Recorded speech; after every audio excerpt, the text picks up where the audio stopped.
जब से तुझको देखा चढ़ा है बुखार है, तेरा ही जुनून सर पे सवार है। बॉडी तेरी बटर हेयर स्किन है, मेरे लिए बोलो क्या सिग्नल ग्रीन है। दिलावा के खाली बाटे रूम, मन करे फोटो ली चूम चूम कके झूम झूम कके झूम झूम कके झूम झूम कके झूम झूम हो कके झूम झूम कके झूम झूम कके झूम झूम कके झूम।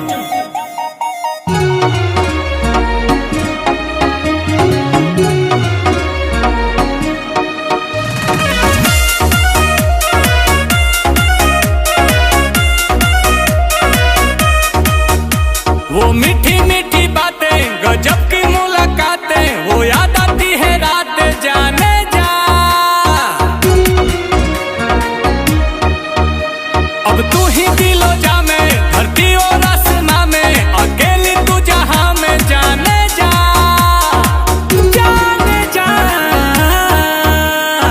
आंखों में तेरे जादू, कहो तो सितारे तोड़ ला तू। देखो ही में लागे लू मासूम, तोहरे ला करतानी हूम हूम कके झूम झूम कके झूम झूम। तहर फोटो हम देखी कके झूम ता जला झूम झूम जला झूम झूम, तके देखिए के मन जला झूम।